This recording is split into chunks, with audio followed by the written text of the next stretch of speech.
Olá a todos os espectadores do nosso canal. Sou eu de novo, o vosso guia pelos cantos mais sombrios da história. Antes de desvendarmos o véu sobre um passado que fará o vosso sangue gelar nas veias, peço-vos uma coisa simples. Subscrevam o canal.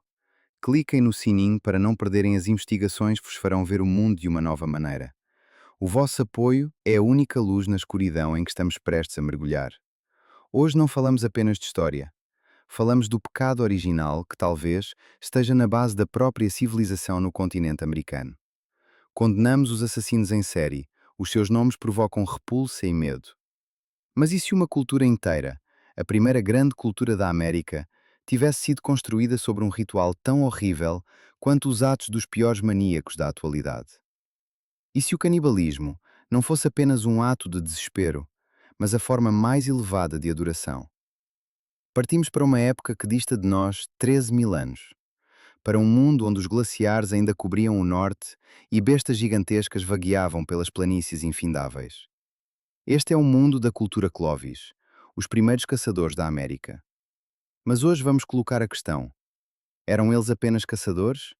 Ou foram os primeiros canibais da América? Livro eletrónico. Capítulo 1. Ecos da fome primordial. Imaginem uma cave comum numa cidade moderna. Paredes úmidas, a luz fraca de uma lâmpada solitária, o cheiro a mofo e ferrugem. E ainda outro cheiro, adocicado, enjoativo, metálico. Um cheiro que o vosso cérebro se recusa a identificar, porque a verdade é demasiado horrível. Foi numa cava assim que, há alguns anos, a polícia encontrou provas da atividade de um culto moderno. Eles não se limitavam a matar pessoas, eles comiam-nas. Não era um ato de fome, era um ritual. Acreditavam que, ao consumir a carne de outra pessoa, consumiam a sua alma, a sua força vital, tornando-se algo mais do que apenas humanos. O choque que esta notícia causou foi global. Como é que no século XXI, na era da internet e dos arranha-céus, pode existir algo tão primitivo, tão bárbaro? Esta história provoca-nos repulsa, mas ao mesmo tempo uma curiosidade mórbida. Vemos documentários sobre assassinos em série, lemos sobre crimes, tentando espreitar o abismo da loucura. Porquê? Talvez porque, algures no fundo da nossa memória coletiva, nos recantos mais sombrios do nosso ADN, vive o eco de tempos em que tais coisas não eram uma aberração, em que eram a norma. Agora, recuemos no tempo, muito para trás. 13.500 anos no passado. Esqueçam as cidades, as estradas e a internet. Imaginem um mundo recém-nascido, de sob a cobertura de gelo. América do Norte. Vasta, selvagem, intocada. Planícies que se estendem até ao horizonte, florestas densas, cheias de sons desconhecidos, e um ar tão puro e frio que cada inspiração queima os pulmões. Este era um mundo de gigantes. Um mundo de mamutes lanosos, cujas presas se curvavam como enormes foices. Um mundo de tigres dentes de sabre, preguiças gigantes e ursos de cara curta que, ao erguerem-se nas patas traseiras, eram mais altos do que qualquer humano moderno. E neste mundo, eles apareceram. O povo de Clovis. Sabemos pouco sobre eles. Sabemos que foram a primeira cultura amplamente difundida no continente. Foram pioneiros, desbravadores que seguiam as manadas de grandes animais. A ciência oficial, a história oficial, pinta-nos um retrato heróico deles. Caçadores habilidosos, mestres da sobrevivência. A sua principal invenção, o seu cartão de visita, é uma ponta de lança de pedra única, conhecida como Ponta de Clovis. Perfeitamente simétrica, com uma ranhura característica na base que permitia fixá-la firmemente a uma haste. Esta ponta era o auge da tecnologia paleolítica, uma ferramenta que permitiu a pequenos grupos de humanos caçar animais que pesavam mais de 10 toneladas. Eles eram os reis deste mundo selvagem, os senhores da Idade do Gelo. Mas e se esta história grandiosa fosse apenas parte da verdade? E se a estivéssemos a contar de forma errada? E se esta ferramenta perfeita para matar um mamute fosse usada com a mesma eficácia para matar pessoas? A história que estamos habituados a ouvir é uma história de sobrevivência, da luta do homem contra a natureza. Mas hoje vamos contar uma história diferente. Uma história da luta do homem contra o homem. Vamos colocar a questão central que vos fará olhar de forma diferente para o início da civilização humana na América. Do que é que os primeiros americanos realmente se alimentavam? E se a sua mestria não fosse dirigida apenas aos animais, mas também aos seus semelhantes? E se a sua ferramenta mais famosa fosse, ao mesmo tempo, o seu segredo mais terrível? Estamos à beira de uma descoberta que destrói o mito do nobre selvagem. Vamos explorar uma teoria tão repugnante que a maioria dos arqueólogos tem medo de a mencionar em voz alta. A teoria de que a cultura Clovis foi construída não apenas na caça, mas também no canibalismo ritual. Num dos seus acampamentos, entre milhares de ossos e animais, foi encontrado algo mais. Um único osso humano, processado de uma forma que faz os criminalistas estremecer. Este osso é o início da nossa investigação. Ele põe em causa tudo o que sabíamos sobre este povo. Começa a destruir o mito heroico e revela-nos uma verdade muito mais sombria, muito mais assustadora. A verdade sobre uma fome primordial, que não era apenas física, mas também espiritual. Capítulo 2. A Terra de Gigantes e Fantasmas. Tentem imaginar uma paisagem que já não existe. Não é apenas um mundo sem cidades. É um mundo onde a própria natureza era diferente, mais grandiosa e muito mais perigosa. A norte, o gigantesco manto de gelo Laurentide, com vários quilómetros de espessura, recuava lentamente e o seu sopro gelado ainda criava invernos longos e rigorosos. A água do degelo formava lagos gigantescos, do tamanho de mares, cujas margens mudavam constantemente. A sul do glaciar estendiam-se estepes e estepes tundra infindáveis. Não eram as florestas densas que vemos hoje. Eram enormes espaços abertos, cobertos de erva, musgo e raras árvores anãs que se agarravam à vida nas condições do permafrost. Este mundo estava em constante movimento. A terra tremia sob os pés das manadas. O ar estava cheio de sons que nunca ouviremos. O rugido grave dos mamutes, o grito agudo de aves de rapina do tamanho de um homem e o silêncio. Um silêncio profundo e ensurdecedor, não interrompido pelo ruído de motores ou pelo alarido humano. Era uma terra onde o homem se sentia minúsculo, um grão de areia insignificante. E nesta terra habitavam verdadeiros monstros.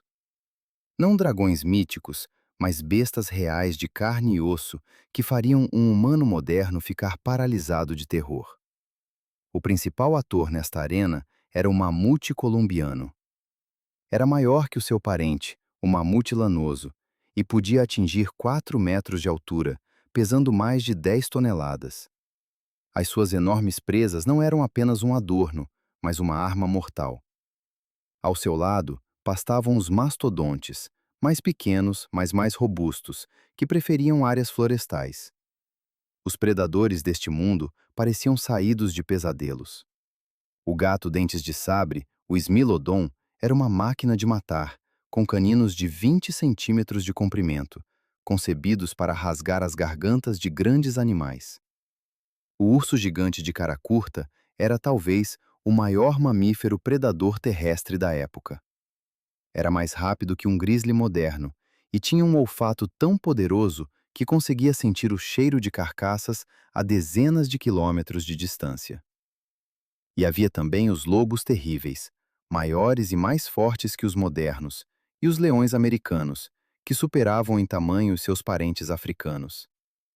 Neste mundo, o homem não estava no topo da cadeia alimentar. Era uma presa. Quem eram as pessoas que ousavam viver num mundo assim? O povo de Clovis não era como nós. Eram baixos, robustos, com rostos largos e cabelo escuro, a sua pele curtida pelo vento e pela geada. Viviam em pequenos grupos nómadas, talvez de 20 a 30 pessoas. Eram famílias alargadas, clãs, onde cada um conhecia o seu lugar e o seu papel. Os homens eram caçadores, as mulheres eram recoletoras, tratavam das peles, cuidavam das crianças e mantinham o fogo nos acampamentos temporários. A sua vida era uma viagem constante. Não construíam povoações permanentes. A sua casa era toda esta terra vasta e selvagem. Seguiam as manadas mamutes e bisontes, montando acampamentos onde encontravam água e combustível. Cada dia era uma luta contra o frio, a fome, os predadores. A morte era uma companheira constante. A mortalidade infantil era extremamente alta. Uma perna partida para um caçador significava morte certa. A esperança média de vida dificilmente ultrapassava os 30 anos. Tentem espreitar a sua mente, a sua alma. Qual era o seu mundo psicológico? Estava cheio de espíritos. Cada árvore, cada rio, cada animal tinha o seu espírito. O mamute não era apenas uma enorme montanha de carne. Era um espírito poderoso que precisava de ser respeitado, que precisava de ser apaziguado com rituais antes da caça. Matar um mamute não significava apenas fornecer comida à tribo por várias semanas. Significava derrotar uma poderosa entidade espiritual, e essa vitória dava poder. O seu mundo era animista, onde a fronteira entre o mundo físico e o espiritual era muito ténue. Os xamãs eram as pessoas mais importantes da tribo. Comunicavam com os espíritos, curavam doenças, previam o futuro e realizavam rituais. Rituais que garantiam o sucesso na caça, o nascimento de crianças saudáveis, a proteção contra os maus espíritos. E é aqui, neste mundo de espíritos e rituais, que surge a primeira sombra. No mundo onde a sobrevivência dependia da capacidade de matar, onde a força do inimigo derrotado, fosse ele animal ou homem, era algo real, material, que podia ser adquirido, surge uma questão lógica, mas terrível. Se matar e comer um animal poderoso te dá a sua força, o que te dará comer outra pessoa? Outro caçador? Em condições de competição feroz por recursos limitados, outras tribos, outros clãs, não eram apenas vizinhos, eram rivais, inimigos, eram os outros. E neste mundo severo, onde todos procuravam qualquer vantagem, não poderia a fronteira entre o inimigo animal e o inimigo homem ter se tornado perigosamente ténue? Eles precisavam de qualquer vantagem. As suas habilidades de caça inigualáveis davam-lhes poder sobre os animais, mas o que lhes dava poder sobre outras pessoas? A resposta não reside apenas nas suas lanças, mas nas suas crenças e, talvez, nos seus apetites. Capítulo 3. O terrível segredo da lâmina. Vamos focar-nos por um momento num único objeto. A ponta de lança de pedra. Conhecida como a ponta de Clovis, não é apenas uma pedra afiada, é uma obra de arte, o auge do pensamento de engenharia da Idade da Pedra. Imaginem um pedaço de sílex ou obsidiana. O artesão de Clovis segurou nas mãos, sentindo o seu peso, a sua estrutura. Com o golpe de outra pedra, ele lasca grandes pedaços, criando a forma geral. Depois, usando uma ferramenta de osso ou chifre, ele inicia um processo chamado retoque por pressão. Ele literalmente pressiona para remover pequenas lascas da borda da pedra, criando uma lâmina afiada como uma navalha. A ponta tem uma forma foliforme perfeita, simétrica e aerodinâmica.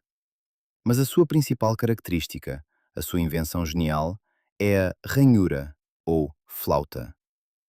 É um canal longitudinal que o artesão fazia com um único golpe hábil na base da ponta. Esta ranhura não era um adorno. Tornava a base mais fina, permitindo que a ponta fosse encaixada de forma segura e profunda numa haste de madeira, firmemente amarrada com tendões de animais. O resultado não era apenas uma lança, mas um instrumento letal. Era a bala da era paleolítica. No impacto, esta ponta não se limitava a perfurar, criava um enorme canal de ferida, causando hemorragia massiva e choque, o que permitia aos caçadores matar animais centenas de vezes mais pesados do que eles. Imaginem uma cena de caça. Uma dúzia de caçadores de Clovis cercam um mamute solitário que se pararam da manada. Eles não o atacam de frente. Isso seria suicídio. Usam tática. Gritam, agitam as lanças, fazendo o gigante ficar nervoso, correr, cansar-se.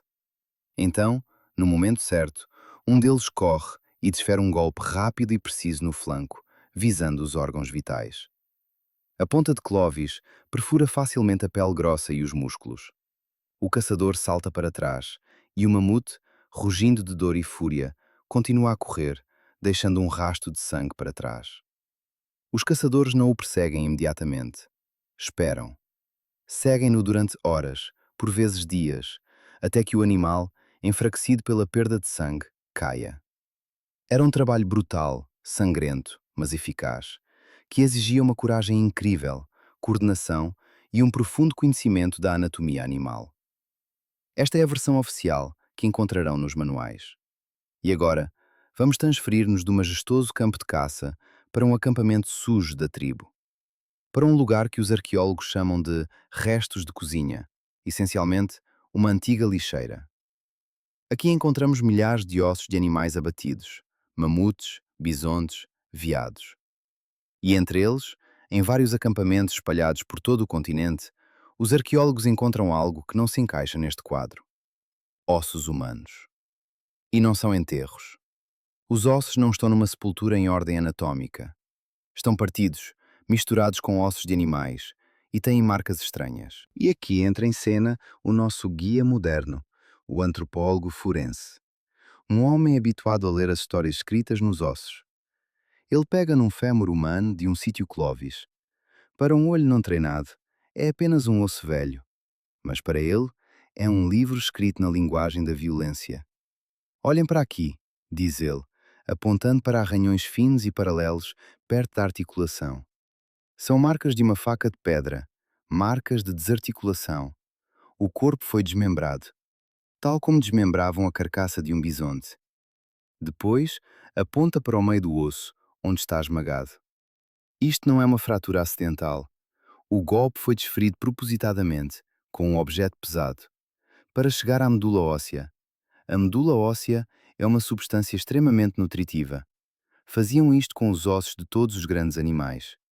E, finalmente, ele passa o dedo pela superfície de um fragmento. E é isto, diz ele em voz baixa, chama-se polimento de panela. Um brilho quase imperceptível que aparece nos ossos quando são cozidos por muito tempo em água numa panela de barro ou de couro, roçando uns nos outros e nas paredes. Estes ossos humanos foram cozidos. Ele coloca o osso humano ao lado de um osso de mamute encontrado na mesma camada. As marcas são idênticas, constata ele, e na sua voz não há emoção, apenas uma fria precisão científica. Cortes para remover os músculos, esmagamento para extrair a medula, marcas de cozedura. A pessoa a quem este osso pertenceu foi processada, preparada e, muito provavelmente, comida, exatamente da mesma forma que os animais que caçavam. Esta conclusão vira tudo de cabeça para baixo. Os heróicos caçadores de mamutes transformam-se em algo muito mais assustador. Mas a questão principal permanece. Porquê? Foi canibalismo por fome? Um ato de desespero em tempos difíceis? Ou foi algo muito pior, muito mais deliberado e ritualístico? As evidências sugerem um padrão, um sistema. E um sistema implica sempre um propósito, uma crença que só agora começamos a compreender com horror. Capítulo 4. A fome dos deuses. Quando ouvimos a palavra canibalismo, o nosso cérebro desenha automaticamente uma imagem de fome selvagem. Imaginamos pessoas que se encontram numa situação desesperada, vítimas de um desastre aéreo nos Andes, colonos a morrer de fome no inverno. Isto é canibalismo de sobrevivência. Um ato terrível, mas compreensível, destinado a preservar a própria vida. Mas este é apenas um, e talvez o mais raro, tipo de canibalismo. A história da humanidade conhece outra forma, muito mais comum e assustadora: o canibalismo ritual. E para entender o que poderia estar a acontecer nas mentes do povo de Clovis, precisamos de mergulhar na psicologia deste ritual. Para isso, não precisamos de ir longe. No século XX, na Nova Guiné, vivia a tribo For. Eles praticavam o endocanibalismo, o ato de comer os seus parentes falecidos. Não era um ato de fome, era um ato de amor e respeito. Acreditavam que a alma de uma pessoa permanecia no seu corpo, e para manter essa alma na tribo, para não a deixar abandonar este mundo, o corpo tinha de ser comido.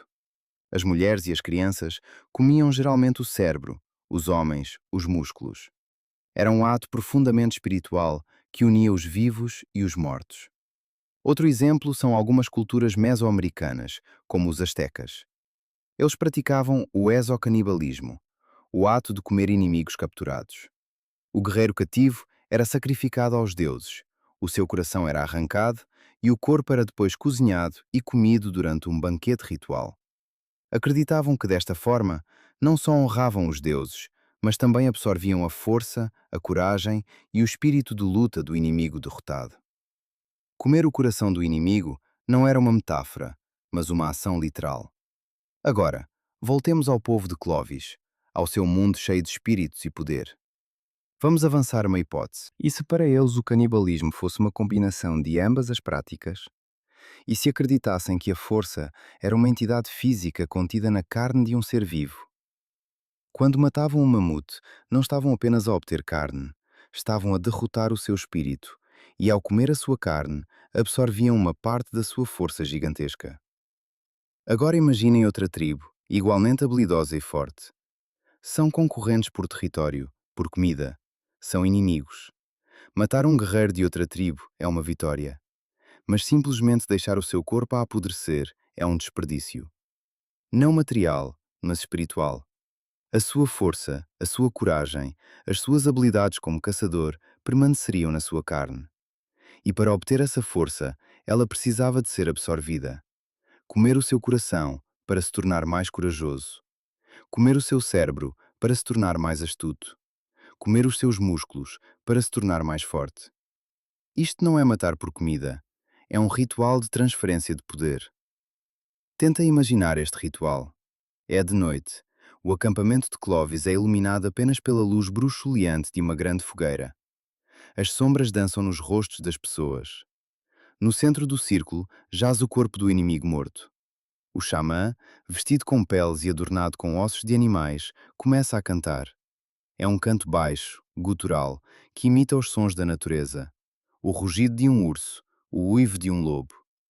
Ele conta a história da batalha, glorificando a coragem dos vencedores e a força do vencido. Depois, aproxima-se do corpo com uma faca afiada de obsidiana. Instala-se o silêncio, quebrado apenas pelo crepitar do fogo. Não há crueldade ou fúria nas suas ações, apenas precisão ritual. Ele corta o coração, o fígado, remove o cérebro. Estas partes serão cozinhadas separadamente e distribuídas entre os melhores guerreiros da tribo. Não é um banquete, é uma refeição sagrada, uma comunhão. Um ato de absorção de poder que torna a tribo mais forte, mais coesa e que instila o terror nos corações dos seus inimigos. Afinal, o que poderia ser mais assustador do que um inimigo que não só te mata, mas que consome a tua própria essência? Isto não era apenas uma crença, era um instrumento de poder, um instrumento de guerra psicológica, uma forma de controlar o seu território, intimidando os rivais. Uma forma de unir a sua tribo através de um segredo comum e terrível. O que pensam? Poderia uma prática tão horrível não ser um ato de selvageria, mas a base de toda uma cultura?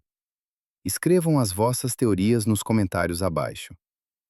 Mas se esta era a fonte da sua força, o seu principal ritual, o que aconteceu quando correu mal? Porque todo ritual sombrio tem o seu preço, e para o povo de Clovis, esse preço revelou-se absoluto. Um preço que levou à sua completa aniquilação. Capítulo 5. A doença que sussurra. A história da cultura de Clovis termina abruptamente. Durante várias centenas de anos, as suas pontas de lança únicas são encontradas por toda a América do Norte, de costa a costa. Isto testemunha o seu incrível sucesso, a sua capacidade de se adaptar e dominar. E depois, há cerca de 11.900 anos, eles simplesmente desaparecem. Como se alguém tivesse desligado um interruptor. A camada arqueológica cheia das suas ferramentas termina subitamente. Acima dela, começa uma nova camada, com outras pessoas, outras tecnologias. Para onde foi o povo de Clovis?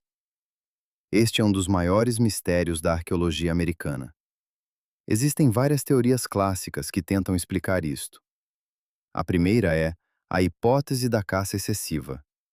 Segundo esta, o povo de Clovis era um caçador tão eficiente que, em poucos séculos, exterminou a sua principal presa, mamutes, mastodontes e outra megafauna. Tendo perdido a sua fonte de alimento, eles próprios morreram de fome. É lógico, mas muitos cientistas duvidam que pequenos grupos de pessoas pudessem destruir tão rapidamente espécies inteiras de animais num continente vasto. A segunda teoria popular é a hipótese do impacto do Drías recente. Sugere que, por volta desta altura, um cometa ou asteroide atingiu a Terra. O impacto causou uma catástrofe global, incêndios, um arrefecimento acentuado, um inverno nuclear. Esta catástrofe climática matou tanto a megafauna como as pessoas que a caçavam. A teoria é impressionante, mas as provas do impacto ainda são objeto de aceso debate. Mas e se a resposta não estiver no céu, nem no desaparecimento dos animais? E se a resposta estiver dentro do próprio povo de Clovis, no seu ritual mais sombrio? Vamos considerar uma terceira possibilidade, muito mais terrível, diretamente ligada ao canibalismo. Vamos falar de priões. Esta palavra não é tão conhecida como vírus ou bactéria, mas designa um dos assassinos mais temíveis conhecidos pela ciência. Um prião não é um organismo vivo, é apenas uma proteína. Uma proteína que existe no cérebro de todos os mamíferos. Mas, por vezes, esta proteína pode dobrar-se incorretamente, transformando-se de uma partícula útil numa ameaça mortal. O pior é que este prião mal dobrado, ao entrar em contacto com proteínas normais, força-as a mudar também a sua forma. Isto desencadeia uma reação em cadeia. Uma proteína incorreta transforma duas, duas transformam quatro, quatro transformam oito, e assim por diante, até que o cérebro se transforma numa massa esponjosa e porosa, incapaz de desempenhar as suas funções. Este processo é lento, implacável e sempre, em 100% dos casos, fatal. Não existe cura. O exemplo mais conhecido de uma doença priónica é a doença das vacas loucas. Propagou-se no Reino Unido quando as vacas eram alimentadas com farinha de carne e osso feita a partir dos restos de outras vacas, incluindo as infectadas. Ao comerem o tecido nervoso da sua própria espécie, as vacas ficavam infectadas. E as pessoas que comiam a carne dessas vacas podiam contrair a variante humana da doença, a doença de Creutzfeldt-Jakob. Mas há uma analogia ainda mais precisa e terrível. É a doença de Kuru, ou a morte que ri. Era comum entre a tribo Fore na Nova Guiné, que já mencionamos, eles praticavam um canibalismo ritual, comendo os cérebros dos seus parentes falecidos. A doença era transmitida através do consumo de tecido nervoso infectado. Os sintomas eram horríveis. Primeiro, a pessoa começava a cambalear ao andar, perdia a coordenação. Depois, surgia um tremor incontrolável por todo o corpo. Nas fases tardias, o doente não conseguia estar de pé, falar ou comer. E o sintoma mais assustador, que deu o nome à doença, eram os ataques patológicos de riso, causados por danos cerebrais. As pessoas morriam literalmente a rir. Agora, vamos juntar todas as peças do puzzle. O povo de Clovis pratica o canibalismo ritual, comendo os seus inimigos ou talvez até os seus próprios parentes. O cérebro, o repositório da mente e da astúcia, provavelmente tinha um valor ritual especial, como em muitas outras culturas. Um dia, numa pessoa comida após a morte, surge espontaneamente uma mutação priónica. Ou talvez ela fosse portadora da doença. Aqueles que comeram o seu cérebro ficam infectados. O período de incubação das doenças priónicas pode durar anos, até décadas. As pessoas sentem-se perfeitamente saudáveis, mas dentro delas, um relógio da morte já está a contar. Quando morrem, o seu cérebro, saturado de priões, é novamente comido por parentes ou inimigos, espalhando ainda mais a doença. O seu principal ritual, a fonte da sua força espiritual, transformou-se num mecanismo perfeito para a propagação de uma epidemia. Acreditavam que estavam a absorver a força dos seus inimigos. Em vez disso, estavam a absorver a sua própria destruição. Um assassino silencioso e invisível que transformava os seus cérebros em esponjas e os seus corpos em invólucros trêmulos. Os maiores caçadores do mundo não foram derrotados por uma besta gigante, mas por um fantasma no seu próprio sangue. Capítulo 6. O rasto dos ossos partidos. Uma teoria é uma coisa, mas onde estão as provas? Podemos nós, 13 mil anos depois, encontrar algo mais do que meras suposições?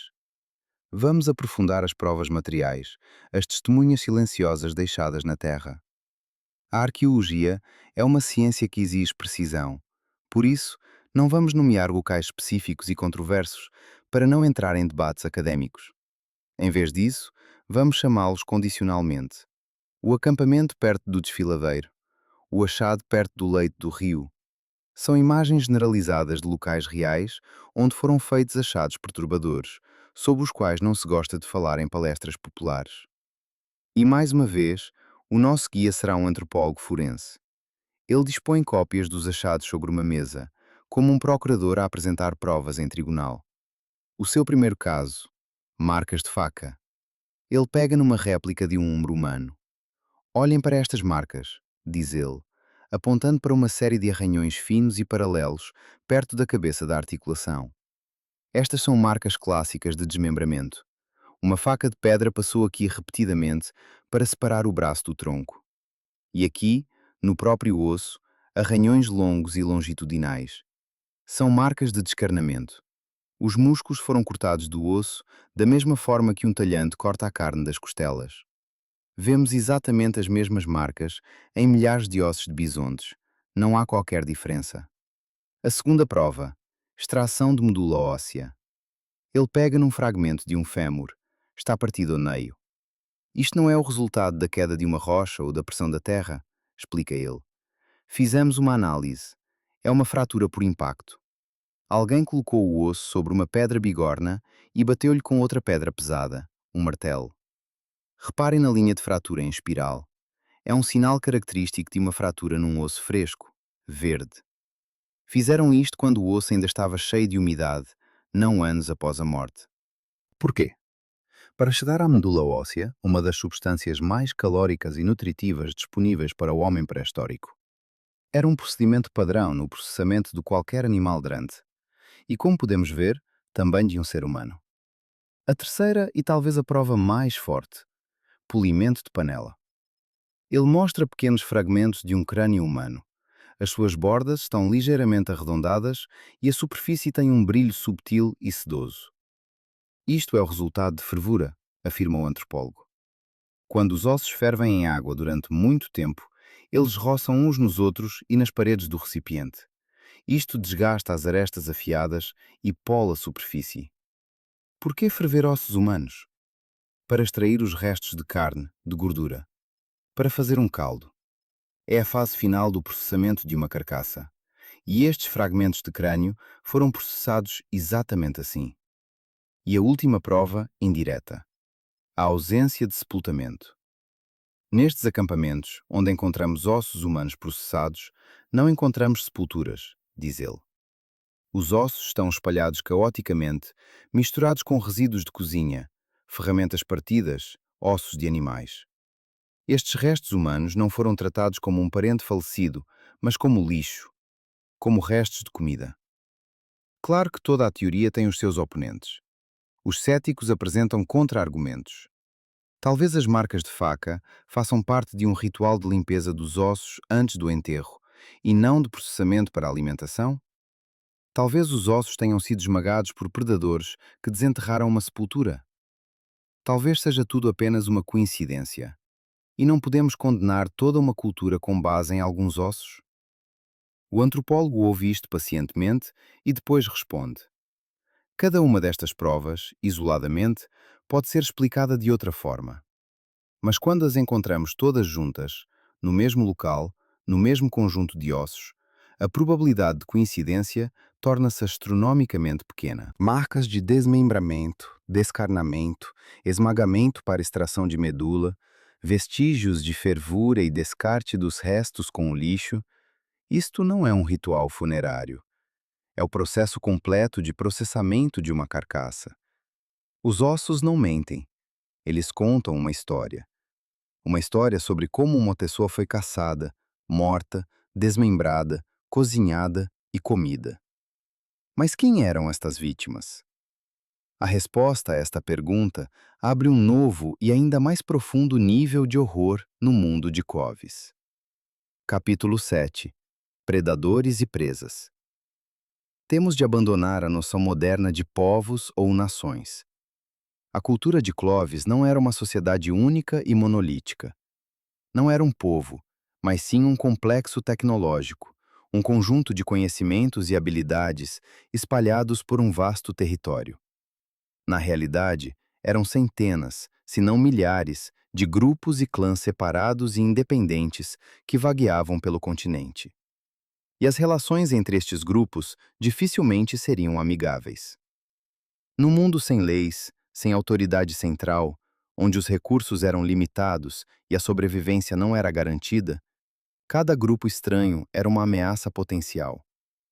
Eram concorrentes pelos melhores terrenos de caça, por fontes de água, por depósitos de sílex de qualidade para fazer ferramentas. E num mundo assim, o conflito era inevitável. Como era a guerra no Pleistoceno? Não eram batalhas épicas de exércitos como vemos nos filmes. Era uma guerra de sombras, incursões súbitas e brutais. Imaginem, um pequeno acampamento, 2 ou 3 tendas de pele. Amanhece. As pessoas ainda dormem perto da fogueira que se apaga. E, de repente, por detrás da colina, silenciosamente, como fantasmas, aparecem guerreiros de outro clã. Os seus rostos estão pintados com ocre e fuligem. Nas mãos seguram lanças com pontas de cloves afiadas como vidro. O ataque dura meros minutos. Gritos, caos, sangue. O objetivo não era apenas matar todos. O objetivo era capturar presas. Não apenas objetos de valor, peles, ferramentas, reservas de comida, mas também pessoas, mulheres, crianças e, mais importante, guerreiros jovens e fortes. Eles eram a presa mais valiosa. Isto acrescenta um novo e sinistro matiz à nossa teoria do canibalismo. Provavelmente, eles não comiam os seus parentes falecidos como a tribo Fore. Comiam os seus inimigos. Era exocanibalismo na sua forma mais pura e predatória. Eles caçavam literalmente outras pessoas. Vamos afastar-nos por um momento dos factos científicos e tentar imaginar esta cena não com os olhos de um arqueólogo, mas com os olhos de uma vítima. Eis uma pequena família, pai, mãe, 2 filhos, que se afastou do seu acampamento para recolher raízes comestíveis. Sentem-se seguros. De repente, o pai nota um movimento na erva alta. Pensa que é um veado, mas não é um veado. Da erva erguem-se figuras, pessoas. Mas nos seus olhos não há nada de humano, apenas um cálculo frio e predatório. O mesmo olhar com que olham para um mamute. A caçada começa, curta, brutal. O pai tenta proteger a família, mas contra 5 guerreiros não tem hipótese. É morto rapidamente, eficientemente. A mulher e os filhos são feitos prisioneiros. Amarrados, são levados para o acampamento dos atacantes. O caminho é longo e silencioso. O terror dos prisioneiros é tão grande que nem conseguem chorar. Sabem o que os espera. Viram o que aconteceu a outros. No acampamento, não são recebidos como convidados. São recebidos como presas. São examinados, avaliados. As crianças, talvez, sejam poupadas para serem criadas como membros da tribo. Mas o guerreiro, se fosse capturado vivo, teria um destino diferente.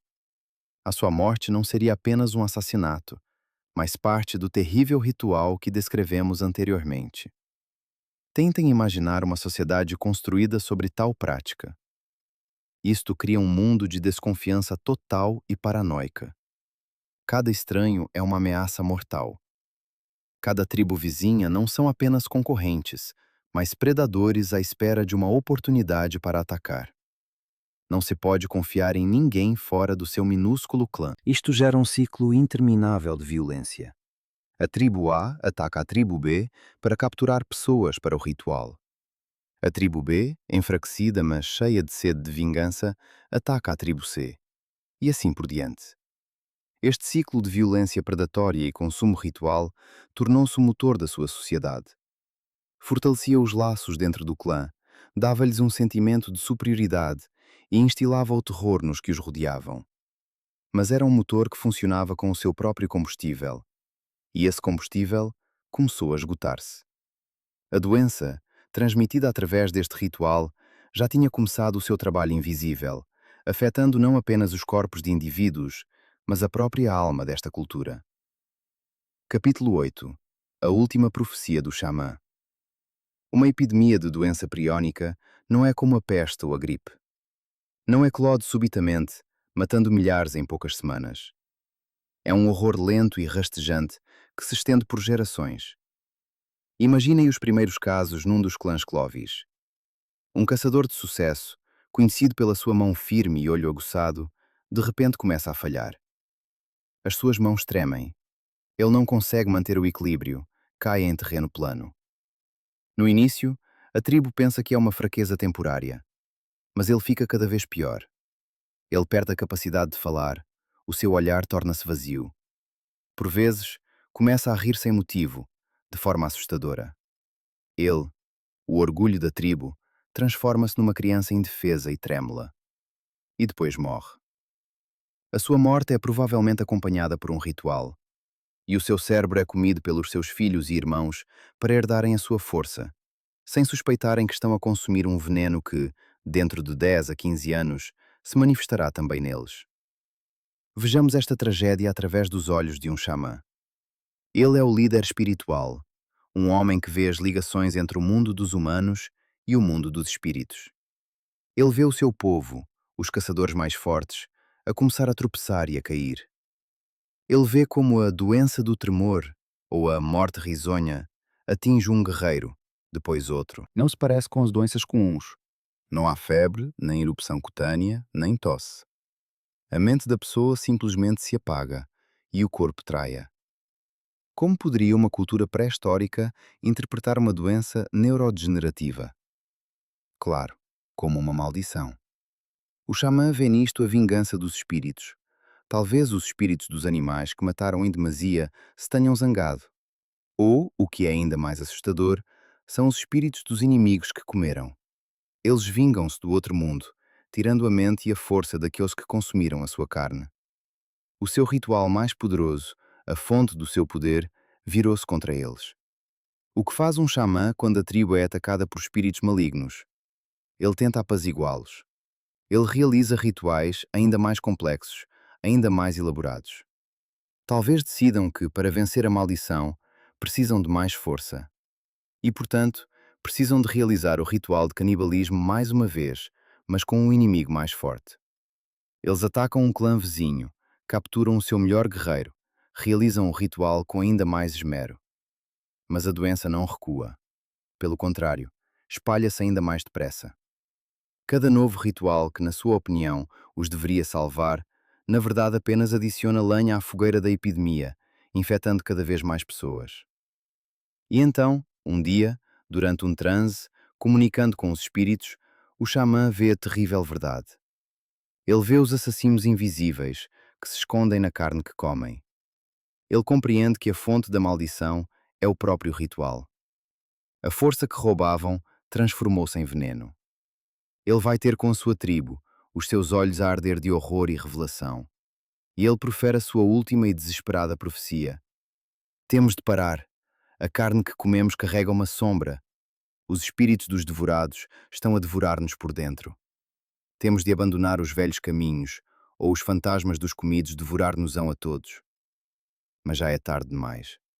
A sociedade está demasiado enraizada na sua tradição. Como se pode abandonar um ritual que durante séculos lhes deu força e poder? É como dizer a um exército moderno para abandonar as suas armas. Além disso, os líderes da tribo, os guerreiros mais velhos que participaram no maior número de rituais, provavelmente já estavam eles próprios infectados. A doença priónica, nos seus estágios avançados, causa paranoia, agressividade, demência. Eles são incapazes de aceitar uma nova ideia. Veem nas palavras do xamã uma traição, uma heresia. Talvez até o matem. A estrutura social começa a desmoronar-se. A confiança que mantinha o clã unido desaparece. Quando as pessoas veem os seus vizinhos e parentes a enlouquecer, começam a ter medo uns dos outros. Os clãs desfazem-se em grupos menores. Alguns, talvez, tentem escapar da maldição, partindo para outras terras.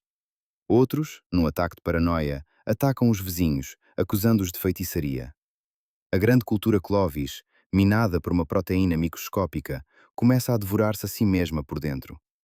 Eles desapareceram, não com o estrondo de um cometa, mas com o tremor de corpos doentes, com o riso louco, com o gemido silencioso de uma sociedade em desintegração. O seu legado, enterrado sob 13 mil anos de terra, tornou-se um aviso. Mas será este um aviso ao qual alguma vez demos realmente ouvidos? Capítulo 9. Ecos no nosso ADN. A história dos Clovis terminou há milhares de anos. Os teus ossos transformaram-se em pedra, os teus medos e rituais dissolveram-se no tempo.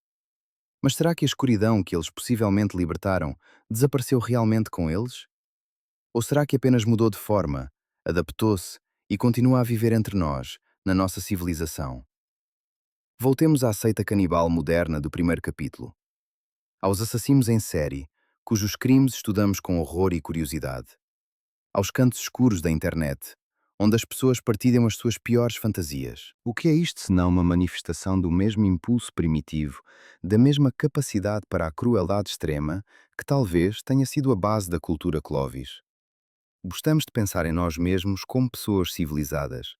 Construímos arranha-céus, compomos sinfonias, voamos para o espaço. Mas toda a nossa civilização é apenas uma fina camada de verniz aplicada sobre madeira selvagem e primitiva. É um conjunto de regras que acordamos para não nos matarmos uns aos outros. Mas essa camada é muito mais fina do que pensamos. A história do século XX, com as suas guerras mundiais, genocídios e campos de concentração, mostrou como é fácil arrancar essa camada, expondo o monstro que se esconde por baixo. E se a ligação for mais profunda? Vamos colocar uma questão mais especulativa, quase mística. Poderia uma prática tão traumática e difundida como o canibalismo ritual, que durou séculos, ter deixado uma cicatriz não só na Terra, mas também na nossa psique coletiva? Na nossa memória genética? Isto não é uma teoria científica, mas sim uma questão filosófica. Por que é que nos sentimos tão atraídos por histórias de monstros, vampiros, lobisomens, canibais? Por que é que os filmes de terror são um dos géneros mais populares? Talvez seja apenas uma forma segura de nos arrepiarmos. Ou talvez seja um eco dos tempos em que os monstros eram reais, quando nós próprios éramos esses monstros. Talvez a nossa curiosidade mórbida pelo lado sombrio da natureza humana seja uma forma de nos lembrarmos de quem fomos e de nos certificarmos de que nunca mais nos tornaremos assim. Vejamos o nosso mundo moderno através do prisma do mundo Clovis. Eles caçavam os outros com lanças. E como é que nos caçamos uns aos outros hoje? As nossas lanças são as palavras nas redes sociais com as quais perseguimos aqueles que são diferentes de nós. Os nossos rituais são os talk shows políticos, onde desumanizamos os nossos oponentes, transformando-os em inimigos caricaturados. A nossa presa é a exploração económica, quando devoramos o trabalho e os recursos de países ou estratos populacionais mais fracos. O processo de alienação, a transformação de outra pessoa num objeto, num não humano, para justificar a própria agressão, é o mesmo mecanismo psicológico que talvez permitiu ao povo Clovis matar e comer os seus semelhantes. Apenas nos tornamos mais sofisticados nos nossos métodos. Já não comemos literalmente os seus corações, mas da mesma forma procuramos destruí-los, absorver a sua energia, afirmar-nos à sua custa. O nosso antropólogo forense, ao concluir a sua narrativa, olha diretamente para nós. Estudamos os ossos dos Clovis para compreender o passado, diz ele, mas talvez devêssemos estudá-los para nos compreendermos a nós mesmos, para ver na sua história um reflexo dos nossos próprios instintos sombrios, para compreender que o monstro que tememos no escuro não é algo externo. Ele dorme dentro de cada um de nós. E a nossa principal tarefa como pessoas civilizadas não é matar esse monstro, porque isso é impossível, mas sim garantir que ele nunca, nunca acorde. Percorremos um longo e sombrio caminho. Qual é a vossa opinião final? Eram os Clovis apenas caçadores ou canibais rituais? E o que é que a sua história diz sobre nós? Partilhem as vossas opiniões nos comentários. Capítulo 10. Por detrás do véu do tempo. Assim, a nossa viagem ao coração das trevas chega ao fim. Começamos com o mito heróico dos primeiros caçadores da América, pioneiros destemidos que conquistaram um continente selvagem. Vimos as suas ferramentas perfeitas, a sua coragem na caça de feras gigantescas. E depois levantámos o véu e vimos outra realidade possível. Vimos ossos humanos, processados da mesma forma que ossos de animais.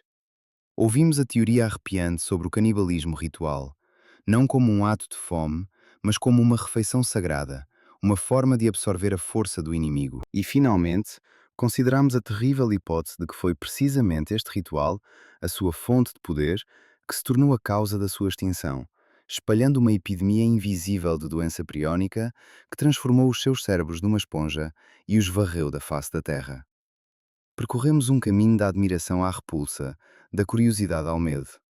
Vimos quão ténue é a linha que separa a civilização da barbárie, o caçador da presa, o ritual sagrado do ato de crueldade desumana. É importante sublinhar mais uma vez, isto é apenas uma teoria, uma história sombria. Talvez não tenha sido nada assim. Talvez o povo Clovis fosse exatamente aqueles caçadores heróicos dos livros de história. Talvez as marcas nos ossos sejam o resultado de complexos rituais funerários que simplesmente não conseguimos compreender. Talvez eles e a megafauna tenham sido realmente destruídos por um cometa. A verdade está enterrada sob 13.000 anos de poeira e provavelmente nunca a saberemos com certeza. E nisto, talvez, resida a principal lição. A história não é um conjunto estático de factos. É uma coleção de histórias que contamos a nós mesmos sobre o nosso passado. E nós escolhemos sempre que história contar. Seja a história da nossa nobreza e progresso, ou a história da nossa natureza sombria e capacidade para a violência. A verdade, como sempre, está algures no meio. O povo Clovis era ambas as coisas. Eram caçadores corajosos e, talvez, canibais cruéis. Eram pais amorosos para os seus filhos e assassinos impiedosos para os seus inimigos. Eram humanos, com toda a complexidade e contradição inerentes à nossa espécie. Qual é, então, o verdadeiro legado dos primeiros humanos na América? É uma história sobre o triunfo do espírito humano, sobre a capacidade de sobreviver nas condições mais adversas? Ou é um aviso, uma história sobre como a fé se pode transformar em veneno, como a busca pelo poder pode levar à autodestruição e como os nossos rituais mais sombrios podem ter consequências imprevisíveis e catastróficas? Talvez o seu legado seja precisamente a pergunta que nos deixaram, uma pergunta sobre a nossa própria natureza. Imaginem, para terminar, esta imagem. Uma sala de museu. Silêncio, luz tenue. Sob uma cúpula de vidro repousa ela, a ponta de lança Clovis, perfeita, translúcida. É bela na sua simetria letal. Um artefacto de outro mundo. Milhares de pessoas passam por ela todos os dias, vendo nela apenas uma prova da engenhosidade dos nossos antepassados. Mas agora, vocês, que percorreram este caminho conosco, veem algo diferente. Não veem nela apenas uma ferramenta, veem nela uma chave para a sobrevivência, um objeto sagrado para um ritual sangrento, e talvez o prenúncio da terrível extinção de toda uma cultura. Olham para este pedaço de pedra afiado e compreendem que nele, como numa gota de água, se reflete toda a tragédia e toda a grandeza da existência humana. Obrigado por estarem conosco nesta viagem às trevas. Não se esqueçam de pensar criticamente, de fazer perguntas e de lembrar que os monstros mais assustadores da história somos, na maioria das vezes, nós mesmos. Até à próxima no canal.